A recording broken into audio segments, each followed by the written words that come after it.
Good afternoon, and thank you very much for inviting me.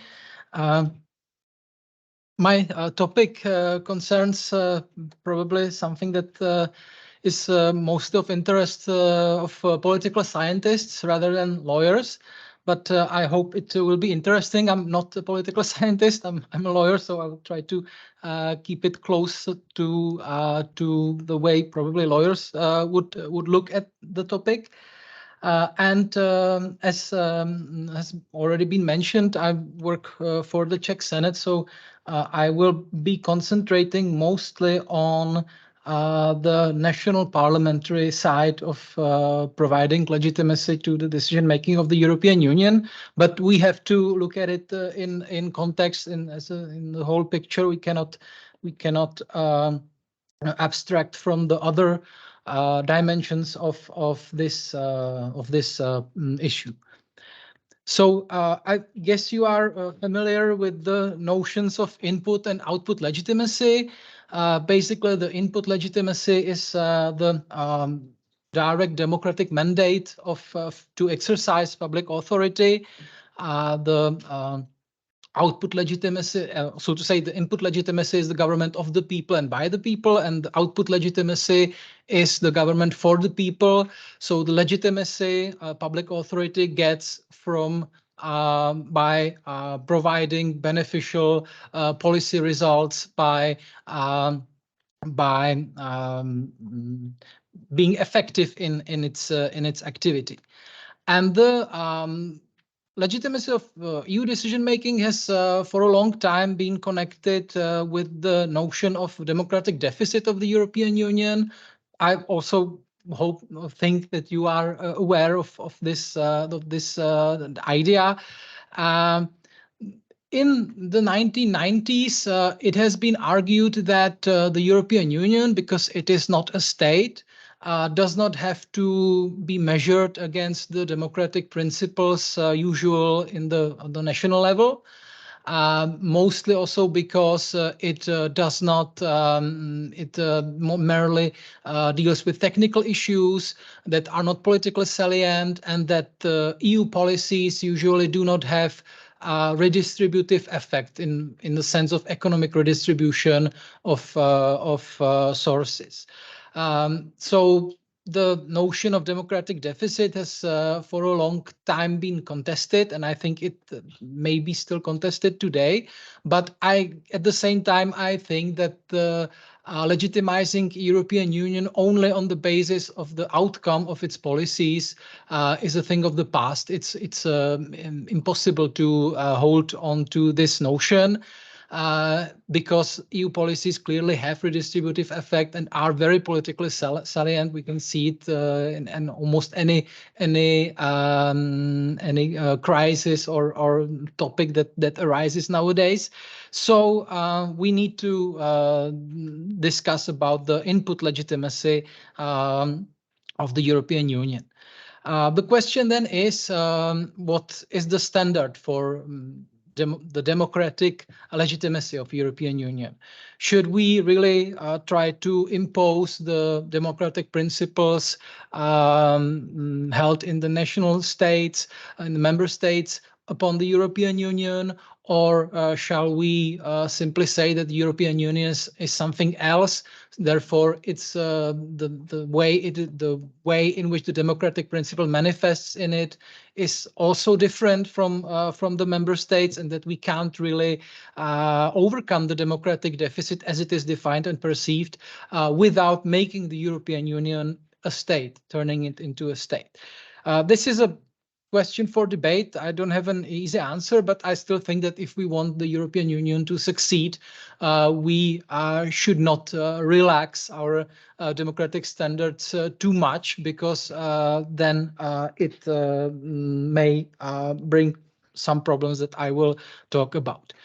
From the formal point of view, I will be mostly discussing the legislative procedure of the European Union, so the making of the secondary law. I will not be talking about treaty amendments and so on.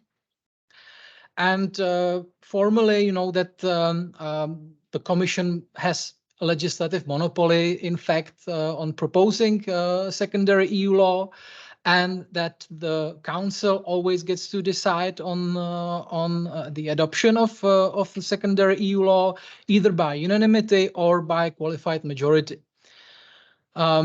Already here we can see some issues, because when the Council decides by unanimity, it means that all the member states will be somehow respected, whereas if it decides by qualified majority, a member state may end up in the minority, and its political preferences may not be taken into account that much. However, you already probably know that the Council usually strives to reach some kind of a broad consensus and not to go into the divisive vote. Qualified majority in the democratic theory is often criticized, because from the point of majority decision making, which is based on equality and freedom of all the participants, the qualified majority basically does not respect these the principles of equality and freedom, because it is biased in favor of one of the possible outcomes of the vote as by default. This is probably different if we are talking about decision making that does not take place in a parliament, but it takes place in the Council as a group of member states of varying sizes and so on. But still, this is something that needs to be taken into account, especially when it comes to the democratic reversibility of the decisions taken by qualified majority, because if you take a decision by qualified majority and then you need to change it by qualified majority, it means that it's harder to correct some mistakes, probably, that a blocking minority may prevent the change, and this also brings some legitimacy problems. The European Parliament is involved in various ways. The strongest position is in the codecision procedure. Then there are some procedures where it is less strong or weaker. And in addition to national governments, also the national parliaments are involved in the EU decision making, or rather they try to influence the EU decision making. And if we look at it schematically, this is basically what I just described. I did not try to fit all the 27 member states in the scheme because it would not be possible, but I at least included 3, taking account of the fact that some member states are represented in the European Council by directly elected presidents. So we have the citizens of the EU and of the member states who elect the parliaments, and in case of the national branch of democratic legitimacy, the governments are then accountable to the parliaments, and they make up the Council and the European Council. So these are the two branches of democratic legitimacy with which the EU works. And now I would like just to go briefly through the notion of the democratic deficit. What you see on the slide is based on the classical definitions by Simon Hicks and others, but it's also changed a bit because maybe some of the issues are developing. The EU is changing all the time. So basically what the democratic deficit is about is the notion that in the EU there is the executive bodies have a strong legislative power, either the Commission as the one who proposes legislation, or the Council, which is the body that decides on it, and that the parliamentary control of these powers is limited. At the same time, the European Parliament is perceived as being unable to compensate for this because the Council dominates in the legislative procedure, or at least it used to dominate when this definition was created. And the European Parliament has a weaker connection to the citizens than the national parliaments, and therefore its real legitimacy is kind of in question. The other point is that there is no European election in which the direction of EU policy would be decided.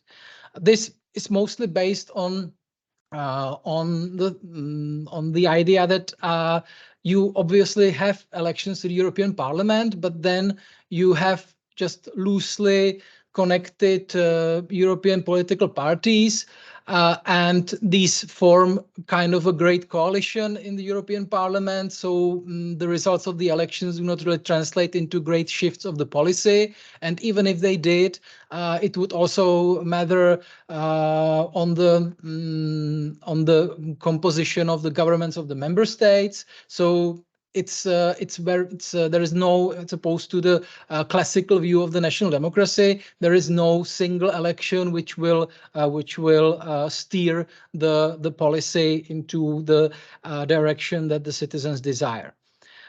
Then there are those generalized notions that EU is too far away from the citizens, that it is incomprehensible, that it is not transparent, it is technocratic, and so on.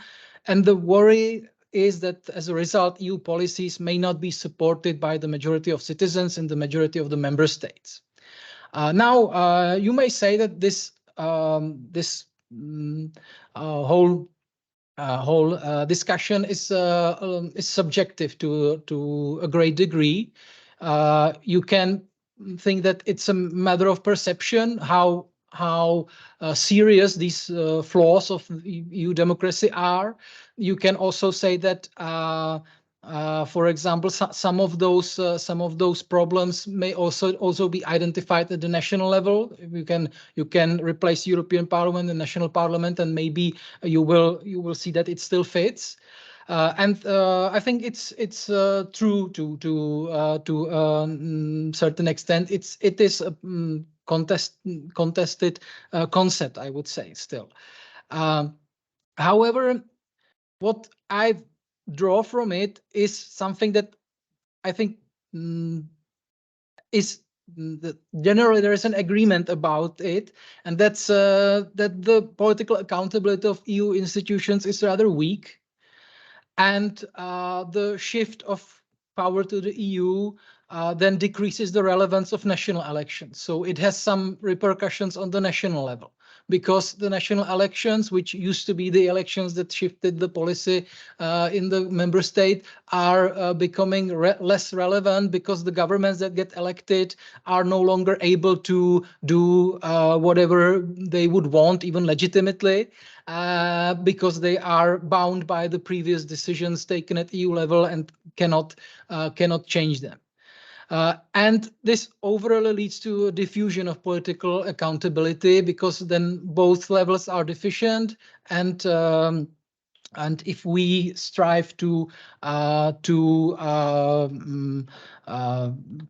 reach in the direction of some kind of ideally democratic polity, we find that it's very hard. And as the EU acquires more and more politically salient competencies, the deficit probably grows. So this is the notion of the democratic deficit. We can discuss whether it's accurate, whether it's perceived as relevant. It's more of a sociological question.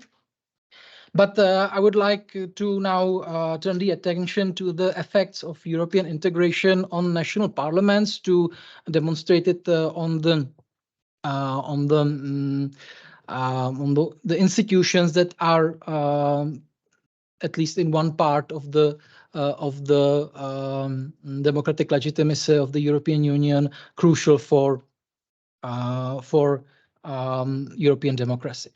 So basically, the fact that there is an EU legislation which obviously has primacy over national law weakens the legislative function of national parliaments. That's quite straightforward, because they cannot overrule the EU law by adopting national laws.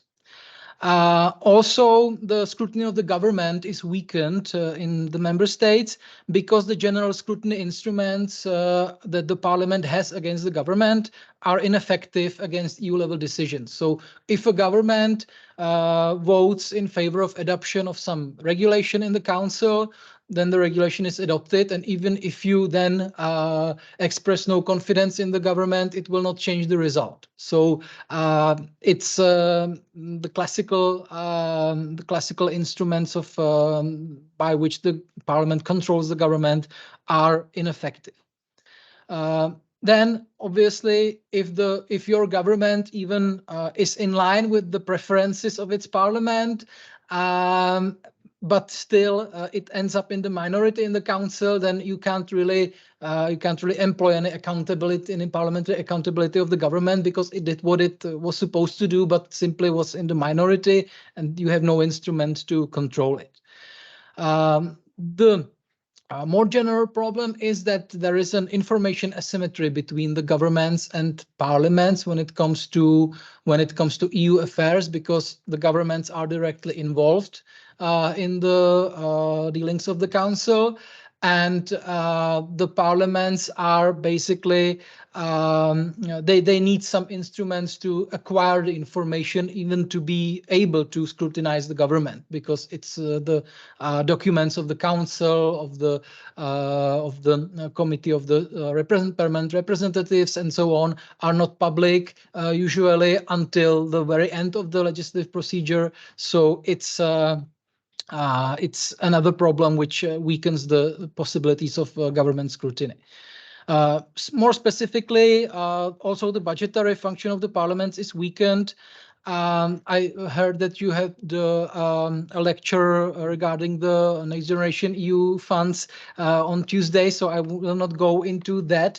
I just want to mention one thing, that the growing practice in the European Union that the EU defines some goals which it wants the member states to attain and then provides some funding, but it keeps control of whether the funds go in the right directions. And the funding, as in case of the Recovery and Resilience Facility, is to be disbursed over 5 or 6 years. It creates some kind of democratic problem in relation to electoral periods in the member states, because when the government, for example, in the Czech Republic, the previous government was drafting our Recovery and Resilience Plan, and obviously there is no the opposition criticized the contents of the plan, but it could not really change anything, because obviously the government was drafting it. And it was agreed by the European Commission. And then we had parliamentary elections, and the EU law, which regulates those plans, did not have any provision for taking into account that probably the government in the member state changes and the new government may have other priorities, that it will be bound by what the previous government has agreed, and all this, the sum of money will have to be disbursed in the ways the previous government planned. This is changing a bit nowadays. There are some cases where this is where the EU law now will probably provide for the possibility of a new government to submit some amendments to the plan in order to take account of the fact that there are some democratic processes on the national level. So this probably is moving in the right direction, but I just wanted to mention it because it's a rather new type of EU policymaking, and it also has these democratic repercussions.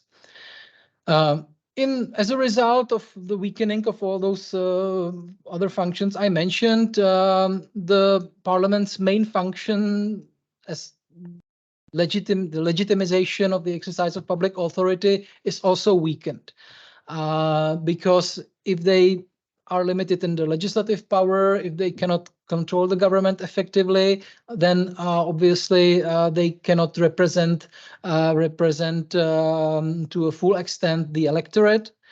and their position as symbolic seats of national sovereignty, as Peter Linseth puts it, is somehow compromised.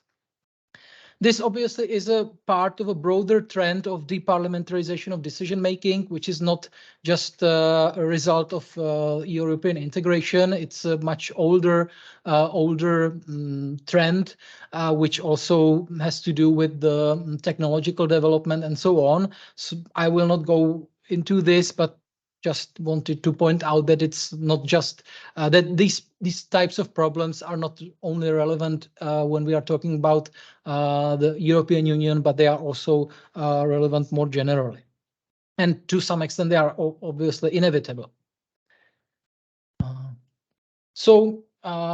These problems with the lack of parliamentary control were obviously one of the reasons why European Parliament came into place and why it developed in the way it developed. So the main role of the European Parliament obviously is to provide some counterbalance to the diplomatic decision-making in the Council. And I would say it's indispensable to have a directly elected parliamentary body in the European Union as it now stands. I think there is no debate about it. Although I have noticed some talks about abolishing the European Parliament in the wake of the Qatargate scandal. I think it was from some Hungarian politicians. But there is really no rational reason to do anything like this. On the other hand, as I already mentioned, the legitimacy mediated by the European Parliament is challenged by problems that the construction of the European Parliament has, so that, for example, the representation of citizens is unequal because there is no equal right to vote among across the EU, but different states have different. In different member states, the voters have the votes have different weights. And obviously all the problems which are to be encountered in a large-scale democracy as the EU is. So the size of the European Parliament, its distance from the citizens, and so on. Where I think that the role of the European Parliament is most crucial, apart from the legislative procedure, is the scrutiny of the executive power at EU level. For this, the European Parliament is really something that I would dare to say it could not be performed in any other way. I mean, the scrutiny of EU agencies and the budgetary scrutiny at EU level. This is something which is the one of the, I would say, core powers of all parliaments, and in case of the European Parliament, this is something that the European Parliament takes seriously, and I think it could not be done by some kind of group of national parliaments or something like that. What is also interesting is that the European Parliament often brings topics of fundamental rights protection into the European legislative procedure, because Commission and Council as executive bodies tend to focus on getting the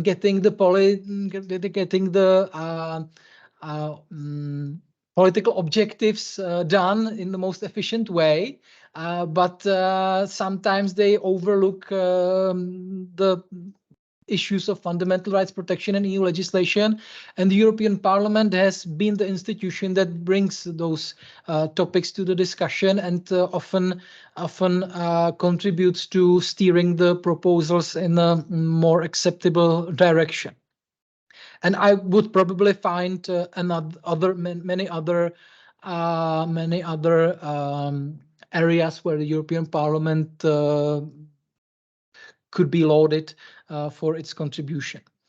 On the other hand, one of the inherent problems with legitimizing the EU through the European Parliament lies in the EU legislative procedure itself, because, as you know, the legislative procedure in the treaties is based on 3 readings of legislative proposals, and after each reading there is supposed to be a position of the Council and of the Parliament, and then maybe those positions will gradually be growing closer together, and in the end there will be some kind of a conciliatory committee in the third reading which will decide on the compromise.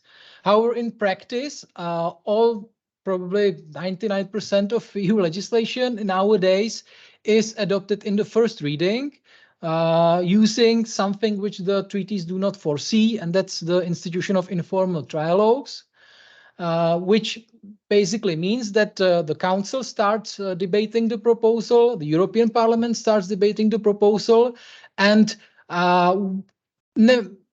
even when we don't look at the if we disregard the formal stages of the legislative procedure in the European Parliament, the committee opinion and the plenary decision, at some point when the institutions think that they have somehow made their positions, they will enter into interinstitutional negotiations, the informal trialogues, and these are held in camera without any public coverage. The institutions are only represented by the delegates, so by the presidency in the Council, by some of the rapporteurs in the European Parliament, and obviously the Commission is represented. And these informal trialogues form the compromise. And then it's simply ratified by both institutions. So the public debate and contestation is somehow moved to the side in favor of intransparent procedures. And if we think that if we say that the parliaments should be transparent bodies which deliberate publicly and offer the possibility for public contestation of the policies, then this is somehow compromised in case of the European Parliament because of the way it handles those negotiations. Also, one other issue that's necessary to mention is that the European Parliament is an institution competing for power in the European Union, and that it has its own interests that are sometimes very much influential upon its positions in various policy areas. Of course, every institution in every institutional system fights for its own power. That's normal, it's inevitable. But the EU system is, you can see it, it's less stable than the national systems where most of the red lines are already drawn, and there are maybe some political clashes between the powers of the various institutions. But in the EU, it's always developing, and it's always possible to give more power to some institution. So this is something that also may be to the detriment of the representative function of the European Parliament, especially because when the European Parliament fights for more power, it's not comparable to the situation in, for example, the 19th century when parliaments fought for power against unelected monarchs. Because when the European Parliament gets more power, it arguably means that the governments and national parliaments get less power. So there is a kind of a trade-off, and striking the balance or finding where the balance is not always easy.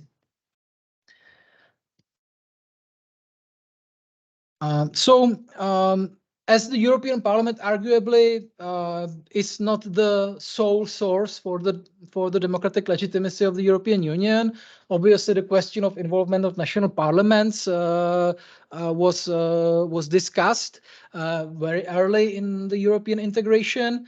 And basically the point is to compensate for the weakening of their legislative function, to compensate for the problems that are coming with providing more power to executive bodies to draft and adopt legislation. For example, in the 1990s, there are documented instances where governments of the stronger member states wanted to push some policy forward, and they were worried that if they do it on the national level, the opposition's backlash would get at them and they would be criticized and maybe lose the next election. So they preferred to shift the problem to the EU level and adopt it swiftly at the EU level. And then when they will come back with the directive to the parliament, the opposition will no longer be able to do anything with it. These are documented instances. Nowadays, it would not be as easy because of the growth of the number of the member states, but it's not a theoretical problem. It was a real problem at that time. So the national parliaments first started to adapt to EU membership by introducing new procedures in their national law, by adapting their organization procedures, developing special instruments for government scrutiny, and so on. And often the newly acceding member states took inspiration from the older member states and adopted the models that they found in their rules of procedures and constitution and so on, which sometimes led to funny consequences, which I will talk about later. And since the 1990s, national parliaments have also been directly involved in EU law or directly regulated by EU law. The one line of rules that relate to national parliaments in EU law is providing them with direct access to information from EU institutions, because especially before 1990, and especially in the 6 founding member states, the parliaments had to fight very hard to get information from the government on council meetings and all the EU affairs. The scrutiny systems, for example, in France, in early Germany, but also later in the UK, were very weak, so to say.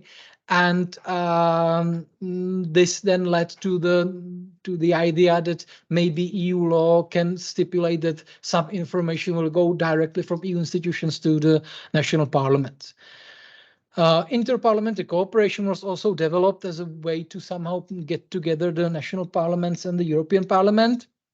And since the Lisbon Treaty, mostly the role of national parliaments has been more widely acknowledged in EU law.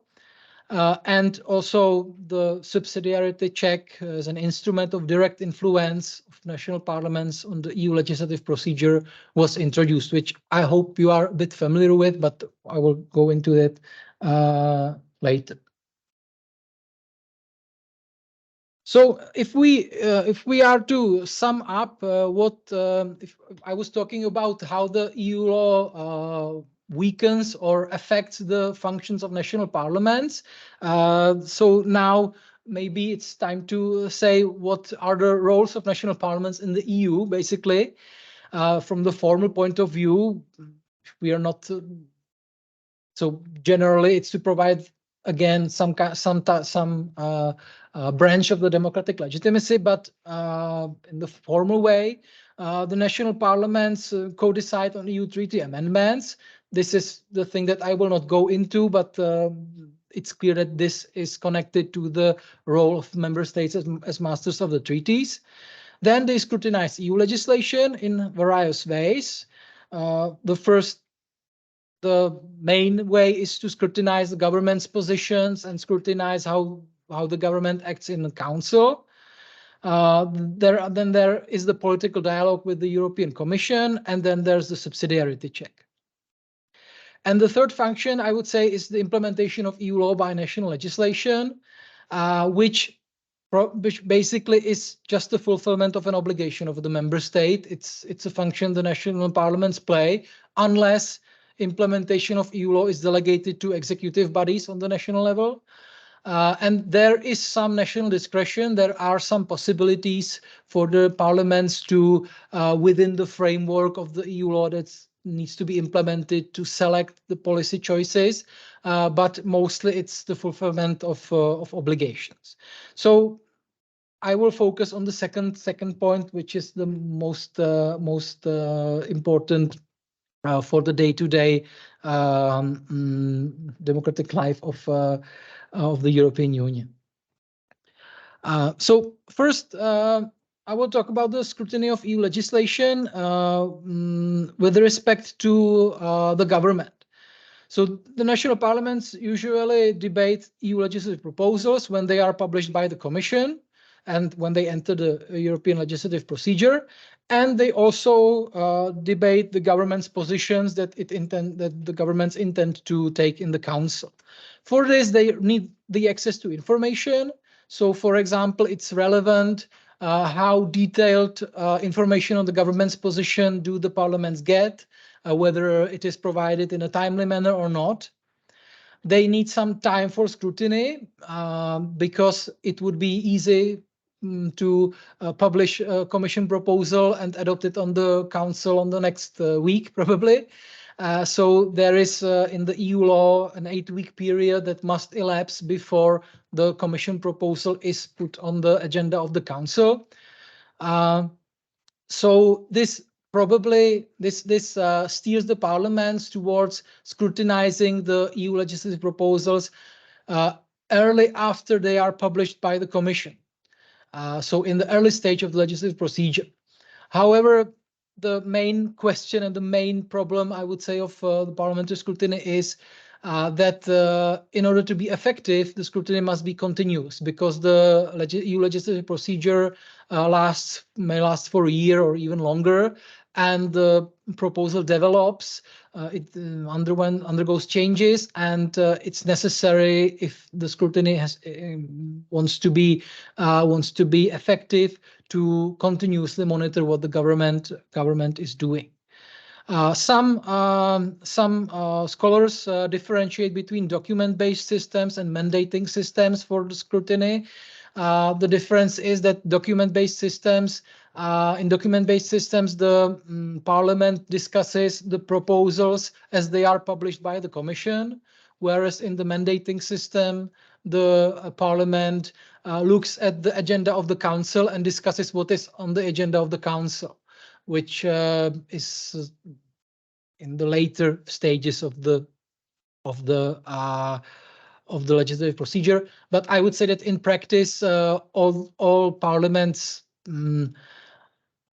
have some kind of mixed systems. It's not very clear cut.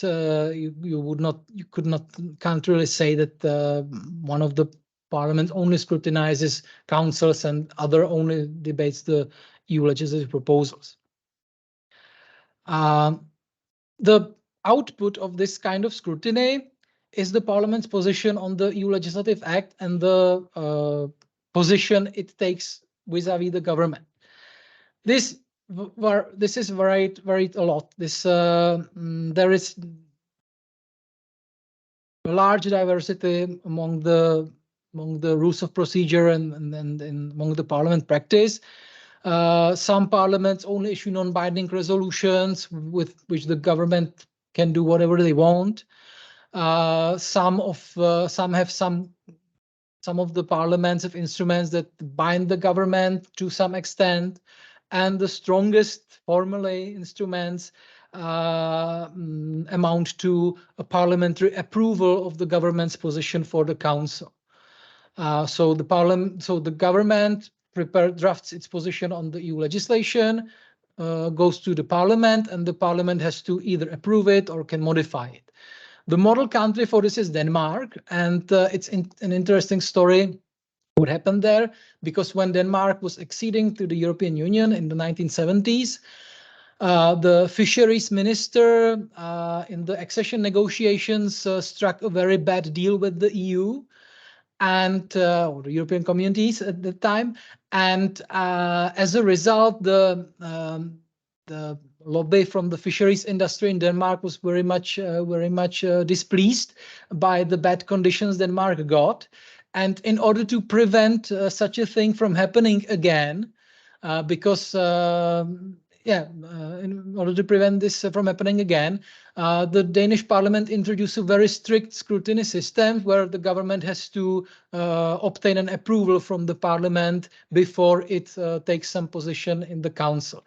It is also related to the fact that Denmark usually has minority governments, so the necessity of parliamentary control is stronger there. This was hailed as the strongest avant-garde of parliamentary control of governments in the EU. However, over time it developed into a very administratively burdensome system when the EU Affairs Committee approves tens, hundreds of government positions without being able to scrutinize it really in detail. And it's not viewed as effectively as it was once, especially if you talk to colleagues from Denmark. But this made an impression on the other member states, and many other member states introduced a similar system to the Danish one. And when Austria acceded to the European Union in 1995, they had a very similar system to Denmark.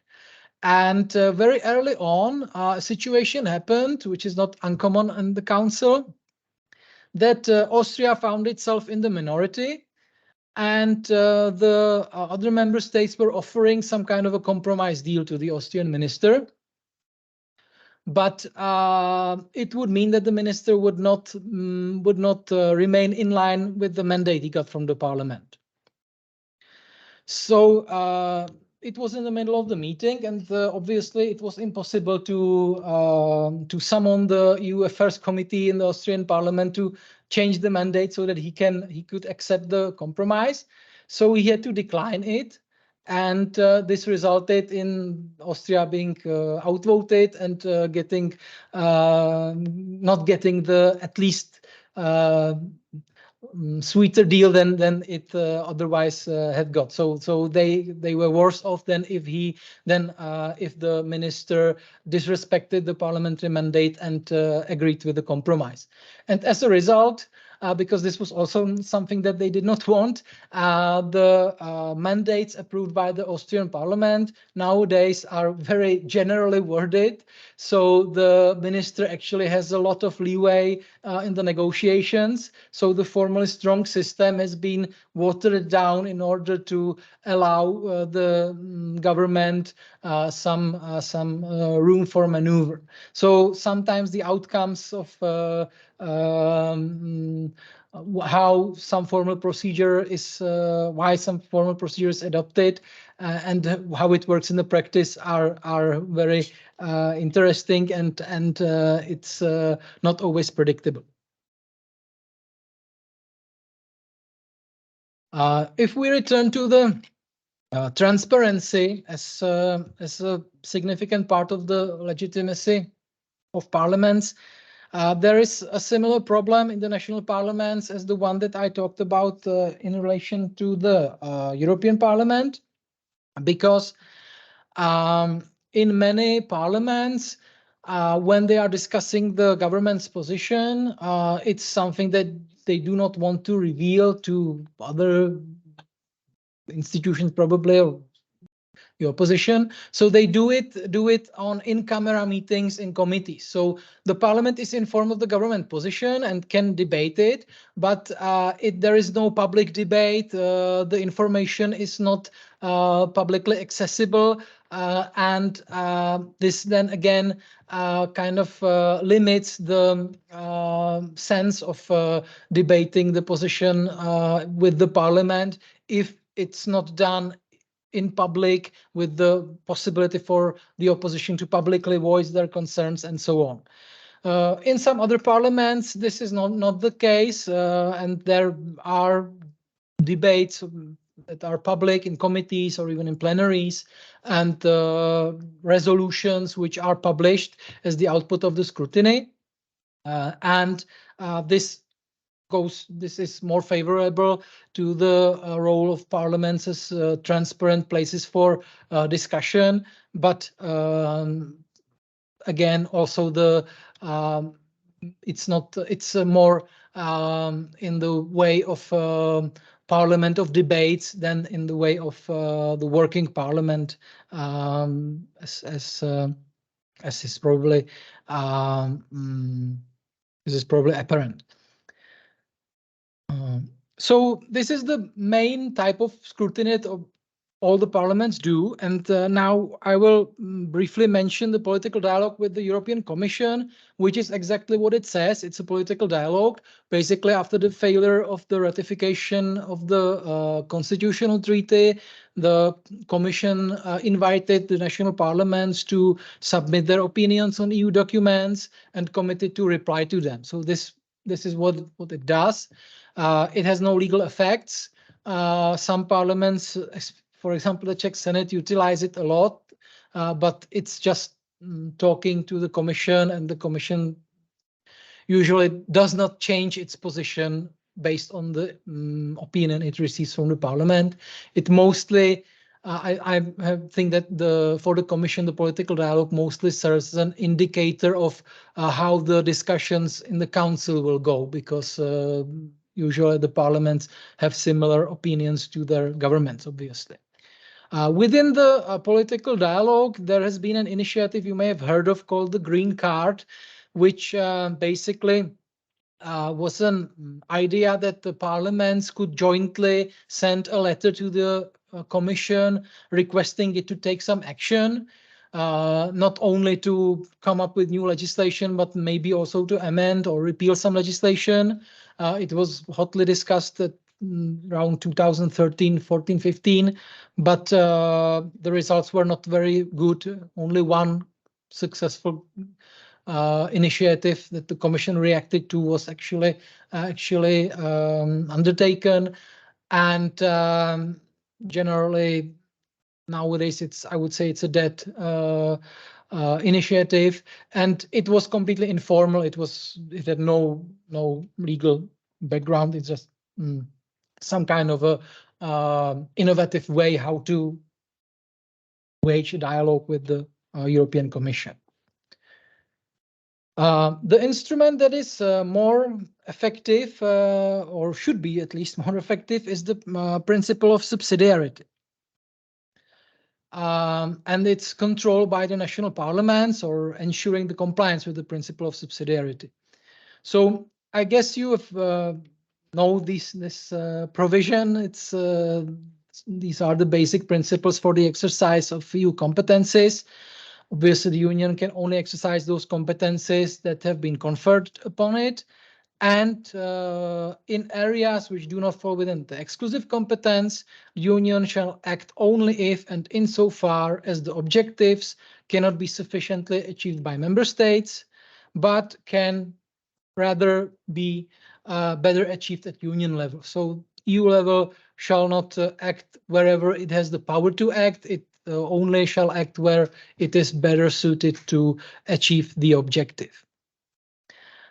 This principle has been introduced in 1992 to the European treaties.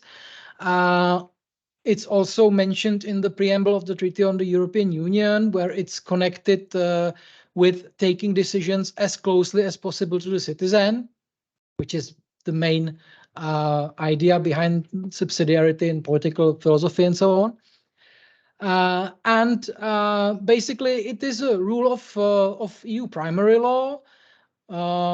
Respecting the principle of subsidiarity is a condition for exercising EU competence, and therefore violating the principle of subsidiarity means violating primary EU law. So it should be a justiciable principle. The reason why it was introduced was, again, another way how to counterbalance the democratic deficit at that time, the perceived centralization of the European communities with the creation of the European Union, intrusion of EU law in traditional institutions of member states, or the so-called competence creep, the gradual broadening of competences of the European Union. And this was an instrument that was supposed to act as a counterbalance to this development. So at first, it was just in the treaties, and it could have been argued before the Court of Justice that some regulation does not respect the principle of subsidiarity and therefore is invalid. The case law on the Court of Justice and subsidiarity, well, If you are afraid of judicial activism, of courts intruding into political decision making, then this is the place for you, because you will feel completely safe here. Because the case law of the Court of Justice is very deferential to EU legislation. Basically, almost any justification, no matter how superficial, is sufficient for the Court of Justice whenever there is an argument that some piece of EU legislation is invalid because of violating the principle of subsidiarity. I have listed some of the cases that were decided over the years, and some of the main lines of the case law. So, for example, if an EU legislative act has multiple objectives, and some of them can arguably be better achieved at member state level, it's no problem from the point of view of principle of subsidiarity, as long as leaving the achievement of the objective to member states would lead to the possibility that the member states will come up with different rules. So basically, EU harmonization is always warranted. And even if the objective may be better achieved by member states, the very risk that member states will adopt different rules, which is probably logical, is enough to make it in line with the principle of subsidiarity. So this is criticized because the very point of subsidiarity is to allow the member states to have different rules in some areas, and the Court of Justice basically says that wherever there is a competence for EU to harmonize something, then it does not matter. Also, the Court of Justice says that the subsidiarity should only be assessed in relation to the objectives of the proposal, not in relation to the various parts of the proposal. So it basically says that if generally the proposal complies with the principle of subsidiarity, then we need not care about some parts of the proposal which may be problematic. And also, the principle of subsidiarity cannot have the effect of rendering an EU measure invalid because of the particular situation of a member state. So you can't really argue that for some member state, something would be burdensome, an EU action would be more burdensome, and maybe a scaling back of the EU action would be sentient, or would be more in line with the principle of subsidiarity, because so to say, a situation in a particular member state is not relevant.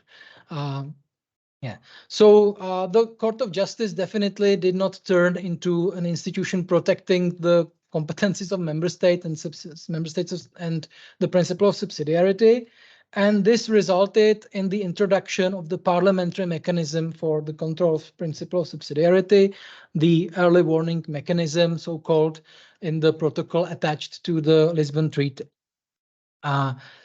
This basically puts some procedural obligations on the Commission to substantiate whether its proposal is compliant with the principle of subsidiarity, and allows the national parliaments to issue reasoned opinions stating why some EU legislative proposal does not comply with the principle of subsidiarity. The opinions have to have some reasoning, and can be adopted within 8 weeks from the date of transmission of the draft in all the official EU languages. So the Commission publishes a proposal, and the parliaments may adopt reasoned opinions within 8 weeks, send them to EU institutions, and they have to react to them, or the Commission has to react to them. So this is the basis of the procedure, but again, it's still just these are still just opinions. It does not have any veto effect. It does not stop the EU legislative procedure.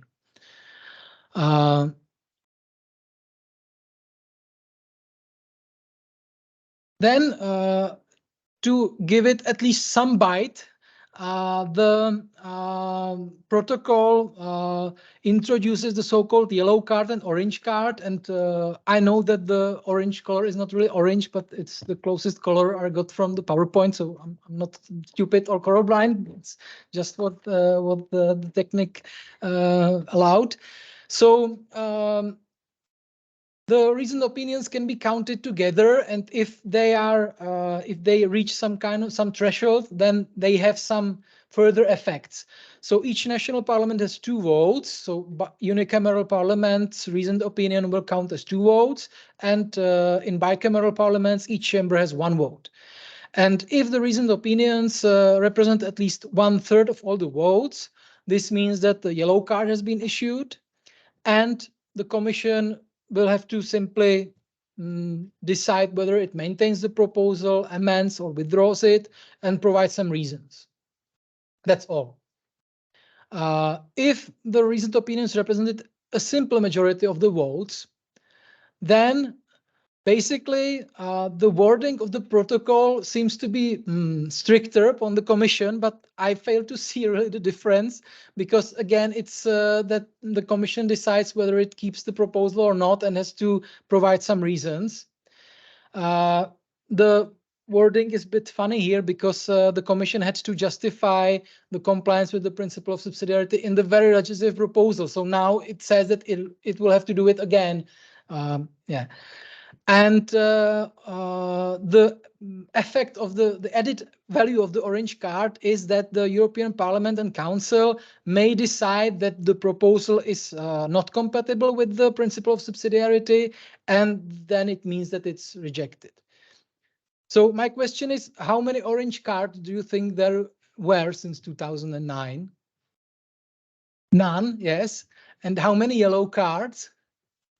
Yes, correct, 3. So that's how easy it is to to achieve those levels. I mean, it's really a kind of window dressing, because if you look at the majorities that are necessary in the European Parliament and Council in case of the orange card, those far exceed the majorities necessary to adopt the legislative act. So if 55% of the members of the Council are against something, then obviously even the blocking minority would be able to block it. So it's just somehow randomly thrown majorities, which would not play any role really, even if the orange card was achieved. There is a very big debate about how the subsidiarity principle is to be interpreted. Obviously, the national parliaments, or at least some of them, strive to interpret it in a broad way to give them more possibilities to challenge EU legislation, while the Commission, supported by the Court of Justice, is aiming for a very narrow interpretation. The principle of subsidiarity is not worded very clearly. It's a very abstract concept, and there are many open issues. I will not go into much detail, but basically one of the points of conflict is whether we have to discuss subsidiarity only in terms of effectiveness, of economical efficiency, or whether the notion that some goals may be better achieved by union or by the member states should also relate to political sensitivity of the goals. For example, if something is hotly contested in member states and there are different opinions, whether it's not more sensitive from the democratic point of view to leave the decisions on the member states rather than to impose some uniform rule favored by the qualified majority in the council. Also, the question that I already mentioned, whether the subsidiarity relates to the objectives of the proposal or also to its normative content. I mean, whether theoretically EU can achieve some objective better than the member states, and that's all that we are looking into, or whether we need to look into the proposal itself to see whether the concrete proposal will probably achieve the objectives better. Also, the importance of cross-border element. There are cases where the Commission will find some tiny cross-border implications and say that this is the basis why we need to regulate this, while 90% of the cases to which the legislation will apply to will be purely national. Also, the relationship between the principles of conferral, subsidiarity, and proportionality, I will not go into detail. However, what I want to say that the early warning mechanism, as it is designed in the protocol, is a political instrument. It is a structured dialogue between national parliaments and the Commission. And therefore, I personally do not see the reason why to interpret the notion of subsidiarity narrowly, because it's not a collective veto power of parliaments. It's just a dialogue. So I would be more generous in interpreting the principle of subsidiarity. And the Commission is slowly coming this way, but in the beginnings, it was very, very hard for them. Obviously, if, for example, one reasoned opinion of one national parliament could block the legislation, then we would need to be perfectly precise about what it means that the proposal violates the principle of subsidiarity. If then it would be necessary to prevent misuse of the instrument.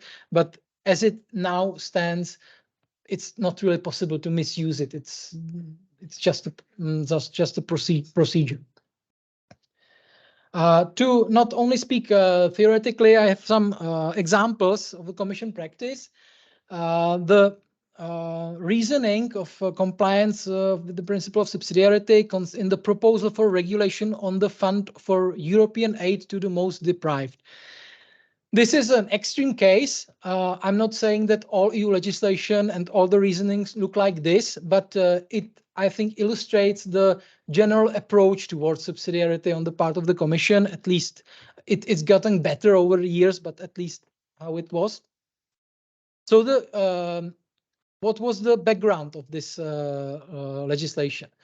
The EU, within its agricultural policy, used to do market interventions on agricultural markets, buying stocks of agricultural products, and it then kept those products. It had to have depots for grain and so on.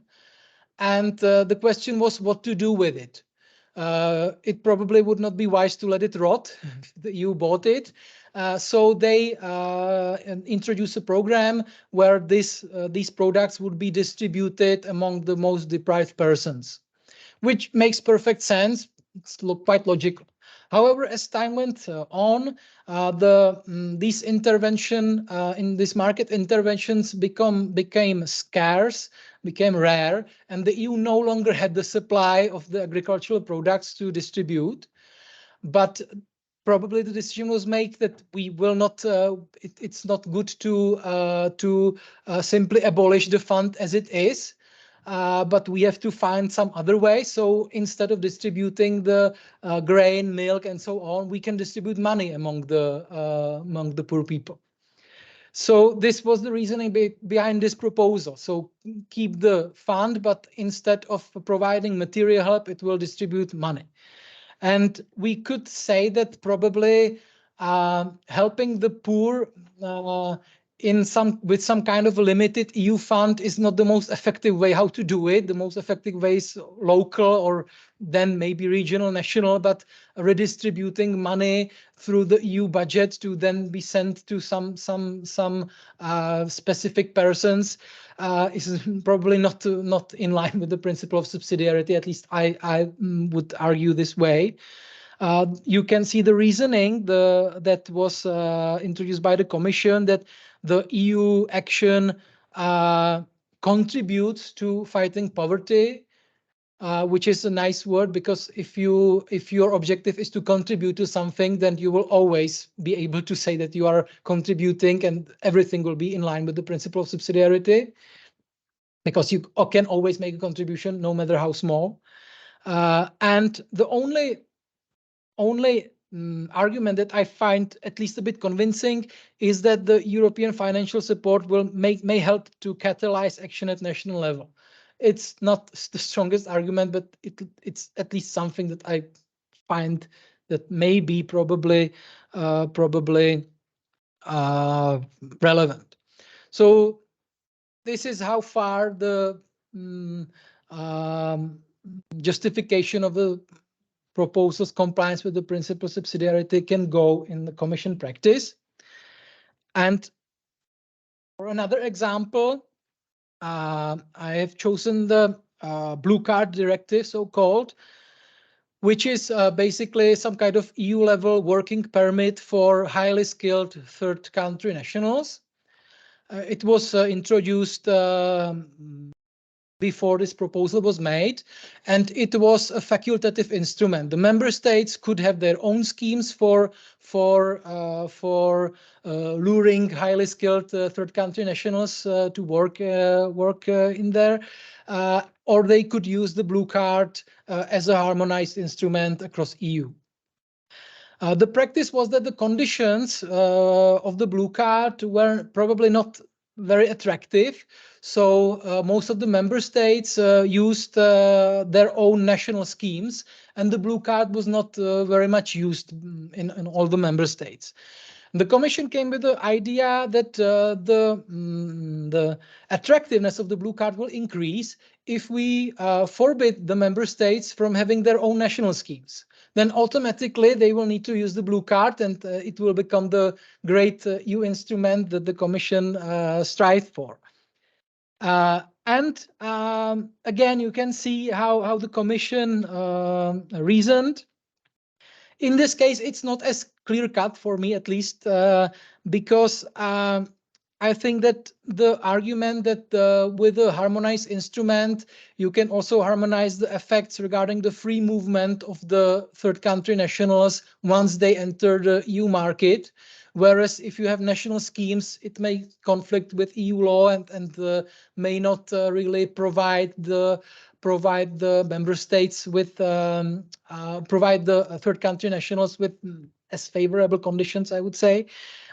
I think this is a relevant argument, but still the other points that the Commission raised, I would say, are not very convincing, at least for me. Because obviously every member state designed its own national scheme in order to get the type of workers they need to offer them the conditions that are relevant to the socio-economic development in the state and so on. So the Commission proposed to forbid the member states from issuing those kinds of any other permits than the EU blue card. 3 reasoned opinions have been adopted, among them from both chambers of the Czech Parliament. I have here some of the reasoning in the Czech Senate's reasoned opinion, which basically argued that the legal migration can best be supported by parallel actions at EU and national levels. And probably when the advantages of the member states having their own schemes is demonstrated by the practice and how much the schemes are utilized, then it's clear that these are attractive and remain relevant, and it's not really justified to simply discontinue them in order to push the EU blue card.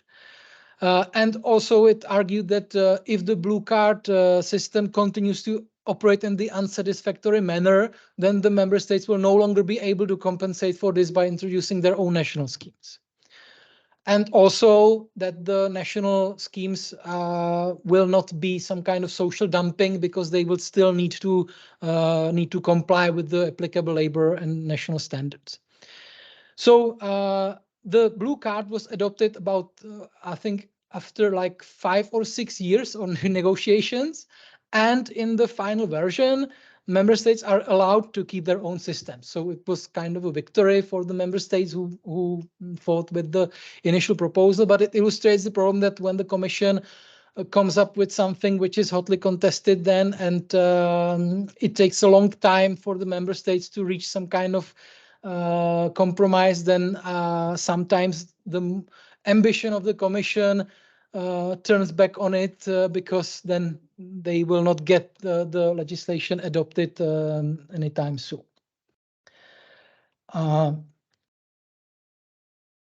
Just for your information, here are the cases where most reasoned opinions have been adopted. you can see that especially the first and third yellow card was mainly contested based on the east-west cleavage, the related to posted workers and to the so-called social dumping of workers from the east on Western markets. And you can also see that some of the proposals were eventually withdrawn. So the opposition was strong enough to block the legislative procedure, and many of those that were adopted with significant changes. So it's not the fact that the reasoned opinions themselves would make the difference. It requires the significant portion of the council to be of the same opinion, and then some kind of collective pressure will then move the proposal into the direction that happens to be in line with what the parliaments criticized on the proposal. But I can't really say that there will be no, at least informal influence, or that the reasoned opinions would not draw attention to the proposals and probably make it more sensible to the problems, make the legislative procedure more sensible to the problems that are hinted at. The problem with the instruments, with the political dialogue and the subsidiarity check, is if you look at it, especially the number of reasoned opinions, which is the bottom line, is diminishing, because the parliaments, they were initially happy, wanted to try the instrument out, but found out that it's very hard to coordinate, that it's that a single reasoned opinion does not make much of a difference, and so you can see that the numbers are going lower. Obviously, the valleys in both the lines are caused by the election years to the European Parliament, when there is less legislation from the Commission and therefore also less activity from the national parliaments.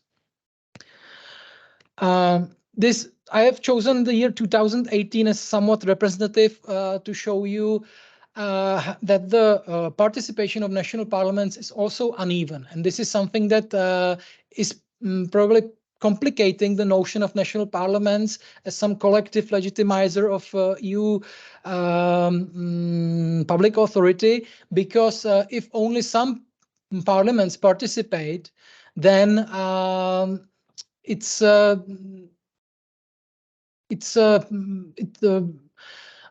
does not allow them at first to reach the thresholds necessary for the yellow card and the orange card, but it also casts doubt on the legitimacy when some parliaments will be more active and some parliaments will not talk to the Commission. Then the Commission can also say that there is a silent majority that actually supports it, and therefore those one that always have problems with everything are simply some kind of minority. You can see that which countries focused on, which parliaments or chambers focused on the political dialogue and which focused on the subsidiarity check. The number behind the country acronym is the first or second chamber. You can see that the Swedish parliament almost exclusively issues reasoned opinions. But it's not because they would be so convinced that there are so many problems, but it's because their interpretation of their own rules is that they usually cannot enter into political dialogue with the Commission. And if they want to say something to the Commission, they need to do it within the framework of the subsidiarity check. It's very complicated. I never really understood it, but sometimes the reasoned opinions do not really deal with subsidiarity. And you can see that the right columns represents all the other members, all the other parliaments in total. So with the exception of the 10 that are in the previous columns. So you can really see that the participation is highly uneven among national parliaments. And this then casts doubts on the meaning of those instruments. I have also co-authored a paper with Karolina Borońska-Ryniewiecka. I don't know if anyone knows her. She's a political scientist from Wrocław and from Paris. And we looked at the first chambers of Visegrad 4 parliaments during the mandate of the previous commission. And we looked at the way they scrutinize EU policy, the way they scrutinize the government, engage in the political dialogue, and perform the subsidiarity check.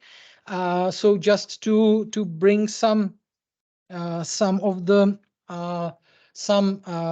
regional data into the picture, you can see that the Czech Poslanecká sněmovna is formally the most active, followed by the Slovak parliament, then by Sejm, and then by the Hungarian parliament, which I will not try to pronounce the name of. However, those numbers may be deceptive. You can also see that, for example, the Slovak parliament really concentrates on scrutinizing the council meetings, whereas the Czech Chamber of Deputies does not really engage with this. But, for example, both parliaments scrutinize the European Council meetings. We also looked at the content of the resolutions, and we also looked at all the informal or less visible procedures. And in the conclusions, we discussed what's interesting about this sample.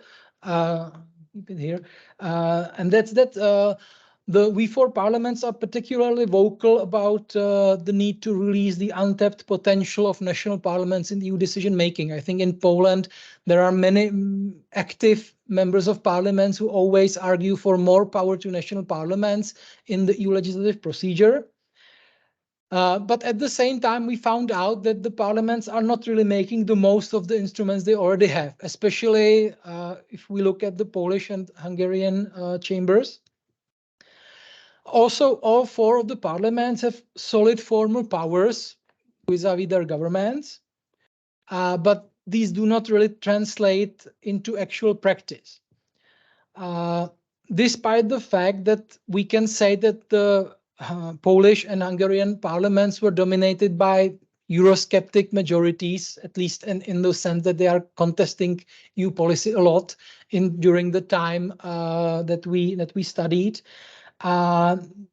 This mostly did not translate into an increased activity of the parliament that would be publicly visible, but it simply remained within the bounds of the cooperative relationship with their own government. So the strong majorities simply supported their own governments, and especially in case of the Hungarian parliament, all the parliamentary scrutiny was, I think this is a Hungarian flag, all the parliamentary scrutiny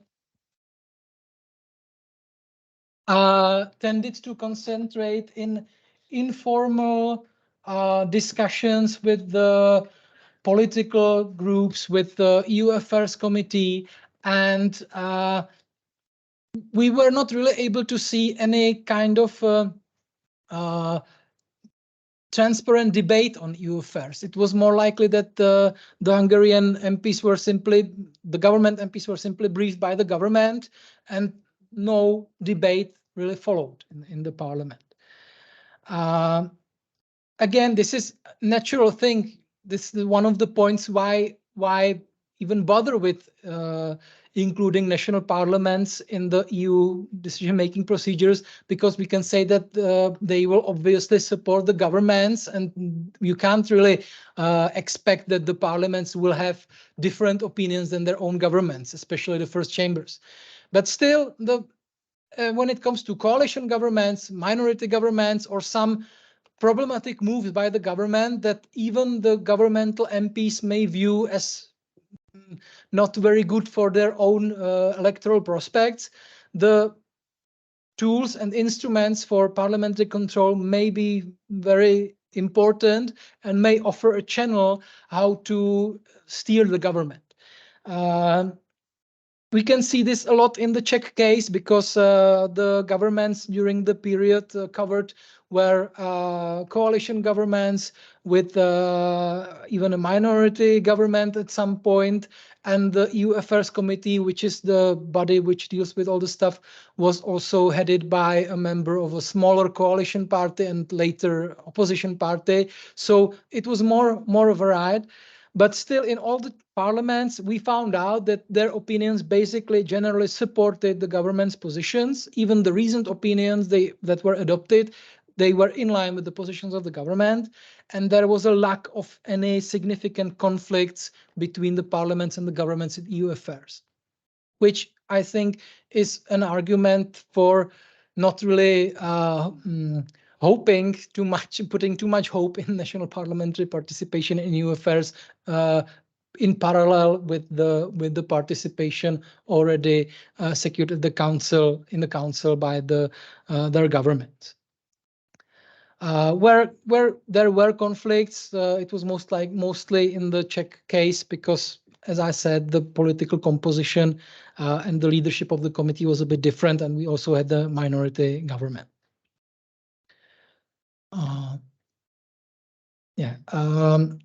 The last thing that I would like to mention before I will ask you what do you think about all of this, and whether you think that any reform proposals are really necessary, or how would you reform the EU to increase its democratic legitimacy, or whether it's not necessary to do anything, are the general problems with involving national parliaments in the EU legislative scrutiny. I have divided them in two groups, technical and political problems. We could probably think of many more problems. I also mentioned only some, but the general technical problems are that the parliaments do not have unlimited time, and EU affairs are just a part of what the members of parliaments do. The resources are limited, their skills of the MPs are limited, and given the complexity of EU policies nowadays, it's simply there are some inherent limits that the parliaments will not be able to overcome.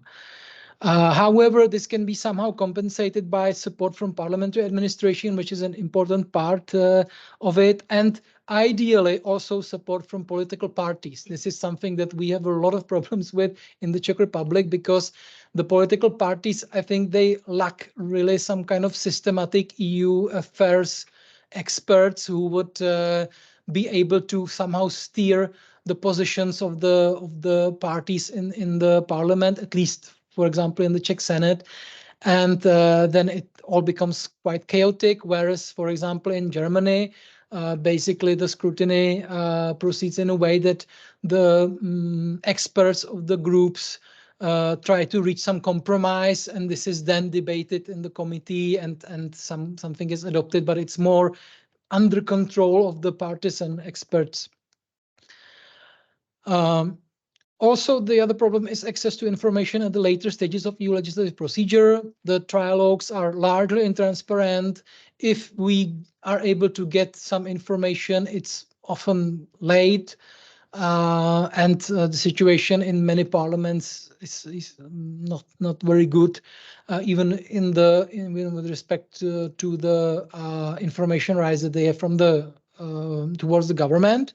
On the other hand, it's interesting that the national rules on the relations between parliaments and governments regarding EU affairs, they tend to be pretty much stable. They once they are adopted, when the country entered the European Union, it's not very often that they change. So many of the parliaments simply are on some path and will not update those procedures. Specifically for the subsidiarity check, the problem lies in the short deadline. It's very hard to adopt a reasoned opinion within 8 weeks. For example, in the Czech Senate, when it has to go through the committee and plenary, you have to have some time to analyze the proposal, wait for the position of the government, and so on. And also the problems with the coordination. All the 3 yellow cards basically were results of an increased early coordination by national parliaments. not an accident that all parliaments simply decided, yeah, we will adopt a reasoned opinion on this.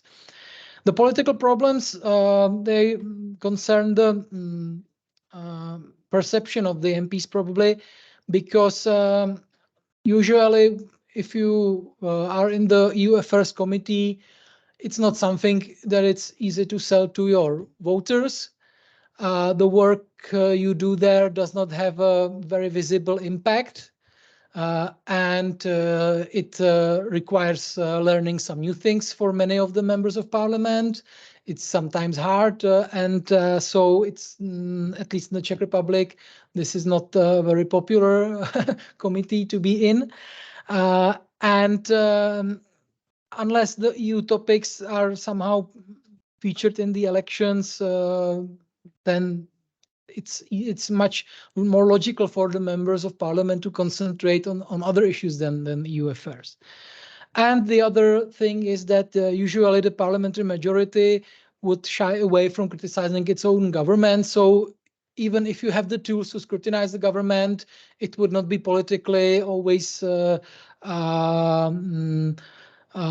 viable to do it. We can see it in the parliaments that the members of parliament simply act as some kind of gatekeepers to the government, and they simply look at what the government says and says, yeah, that's okay, we can support it, even if probably there are some problematic points that could have been raised, but they simply want to just be loyal to the government, which is, again, is perfectly normal. So now it's your turn, obviously, also for any questions that you might have. There are many proposals how to reform the democratic governance in EU. Many of them also were voiced at the conference on the future of Europe. I don't know. I hope you at least know that something like that happened a few years ago, because the way it was publicized was not maybe the greatest marketing action of the EU. However, there are many ways we can think about enhancing the democratic legitimacy of EU policies. We can discuss strengthening the national parliaments. We can discuss strengthening the European Parliament or other reforms that may be relevant. So I would like to give the floor to you to come up with your thoughts, or if you have any questions related to the presentation.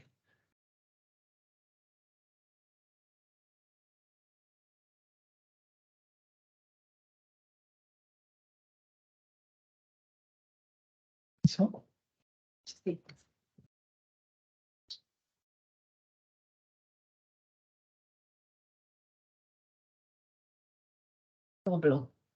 Yes. Okay, thank you. Okay. So opening the discussion. Anybody has any comments or questions concerning the European Parliament or national parliaments? Yes.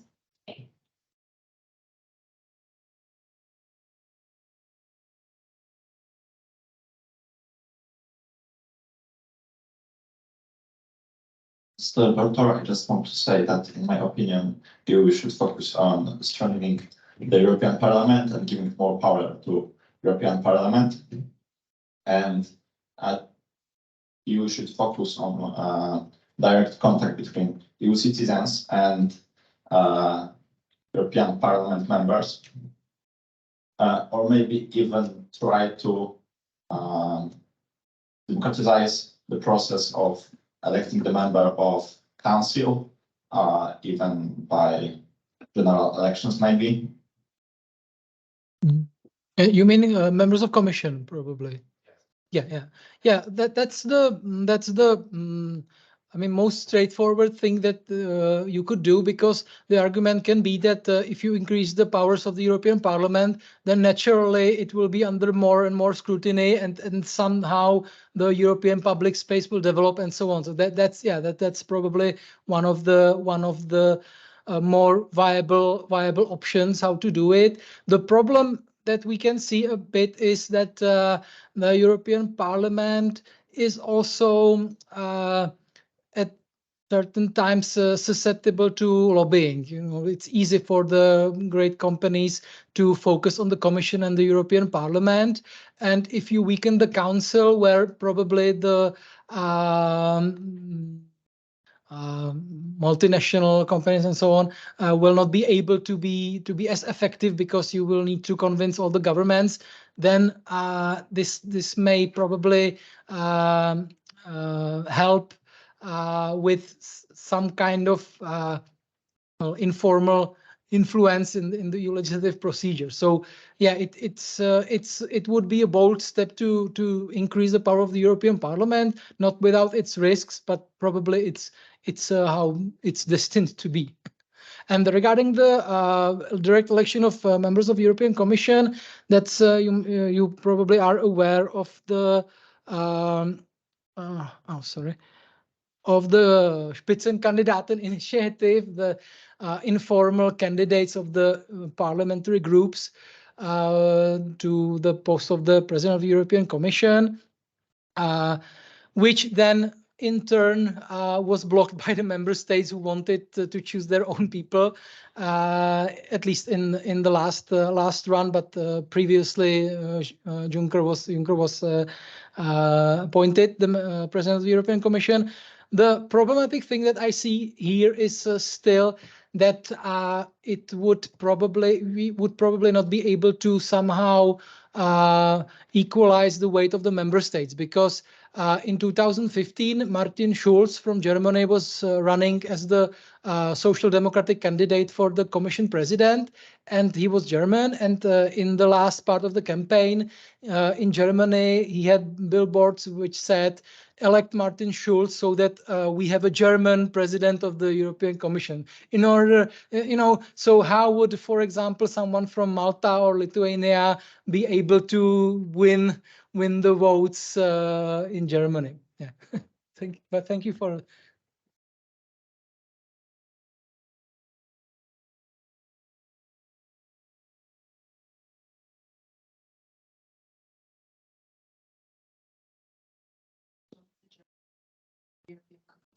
And I guess in part it's a success of Poland, I guess. So that's how it happened.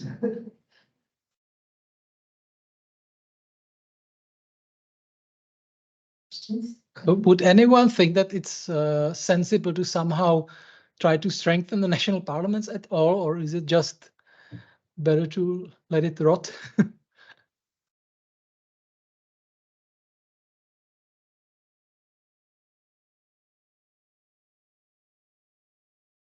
Thank you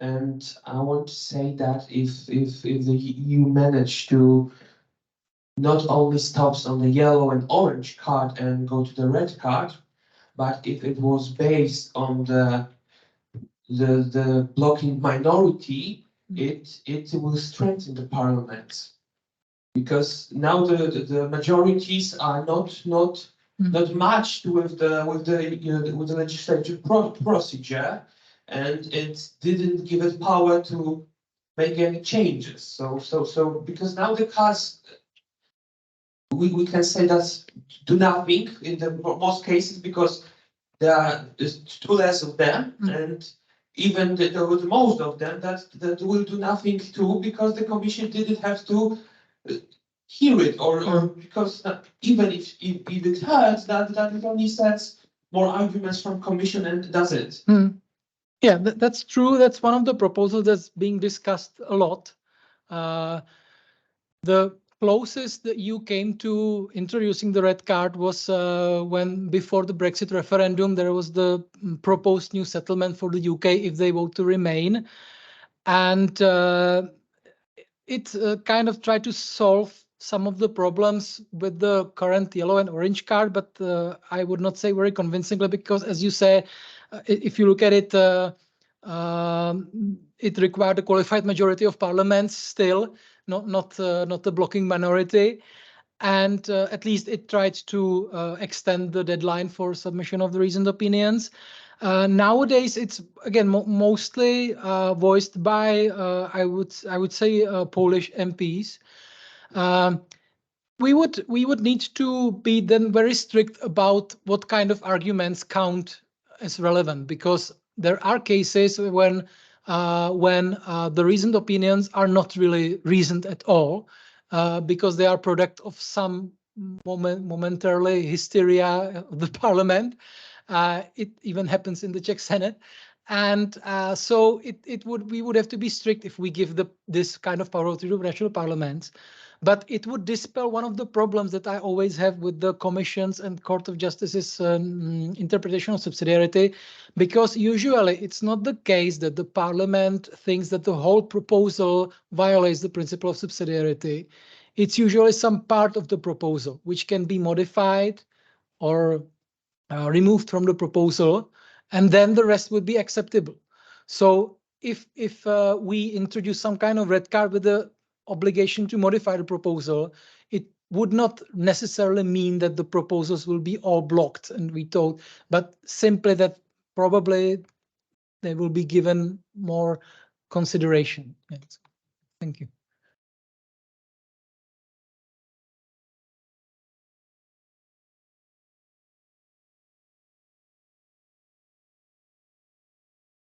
Initiative given to the citizens.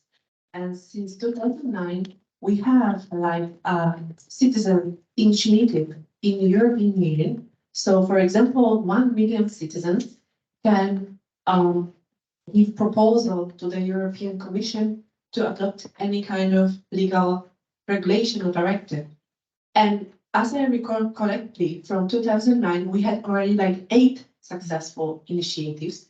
So in my opinion, it's a little not too many. I don't know what is your opinion about that? Well, I think it's a good instrument to feed some new ideas probably into the Commission's political planning. And over time, the Commission started to be more welcoming to these kinds of initiatives. It did not simply rejects them by arguing some interpretation that it does not fall within the scope of the treaties, even when it could fall, and so on. On the other hand, some of the citizens' initiatives are really maybe something that would not have a chance to go through the European Parliament or the member states. And sometimes it's just very active minorities with some I would say very minority opinions managing to get past the threshold, or wanting to do something that is completely outside of the scope of EU competence. But I think some of the reasonable ones then are often somehow reflected by the Commission, and I think it's a good instrument together with all the other participatory instruments to get some new ideas and put them to test in the normal democratic procedures. But it's not something that would save the EU probably. From the point of citizens, I think major shift in the mindset of EU institutions would be the thing that would help.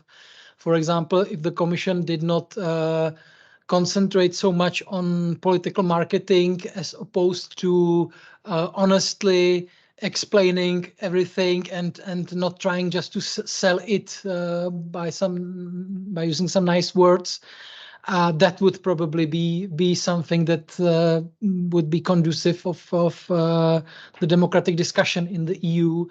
I did not want to mention it, but I say it now. And if I work in the Czech Senate, the senators all have to be over 40 years in order to get elected. So I encountered many senators who have vivid memories of the communist regime.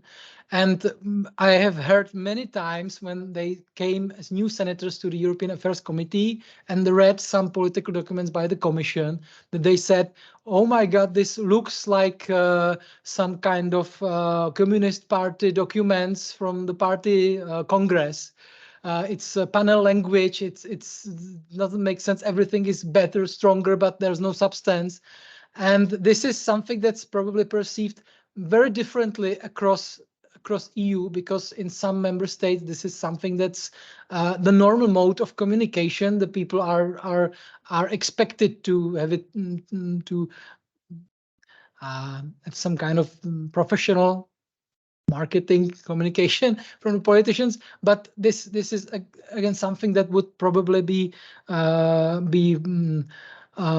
great if the Commission could somehow manage to be more comprehensible to the citizens, rather than introducing new participatory mechanisms, which in the end only have limited effects.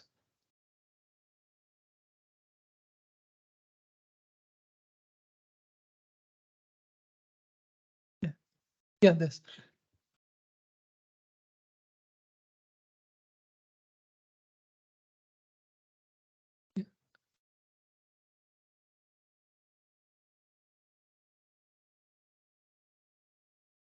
Is hardness of procedure. It is. Because it has to be probably more than a million people from 7 countries, yes, which represent more than 50% of There are some numbers of the people in each member state. I don't remember exactly how many is supposed to be over 60,000. I'm not sure really, because it's connected to the how many citizens of the country has.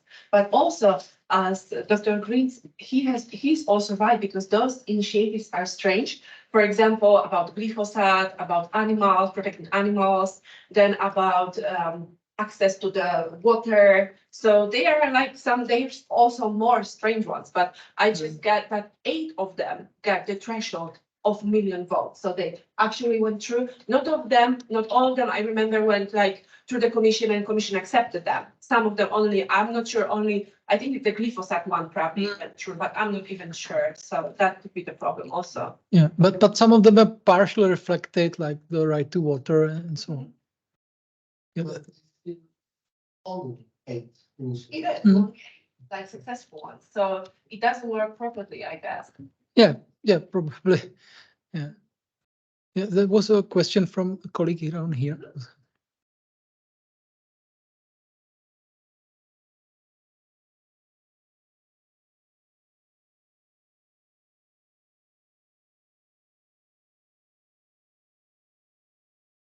I have a question concerning the Commission proposal 2012-617.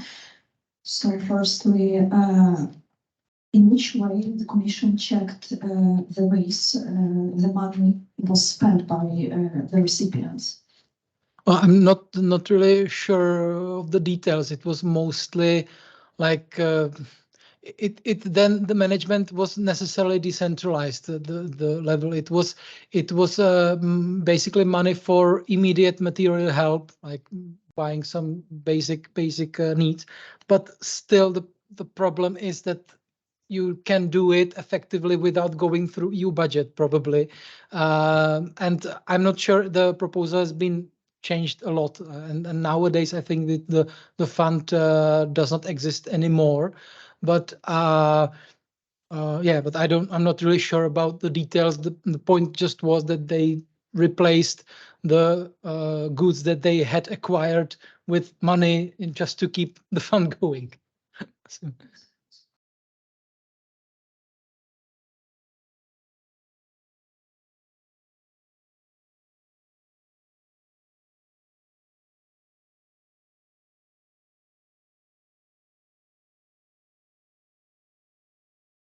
Nobody which checked this. I'm not sure really. I think the proposal that I showed you was eventually adopted, and but then it was discontinued later, I would say. But I would have to check it. I just use it to demonstrate the initial part of the subsidiarity check, and obviously the proposed size of the fund was in no way able to dramatically change the issue of poverty in EU. It was linked to the Europe 2020 goals, which were famously not achieved.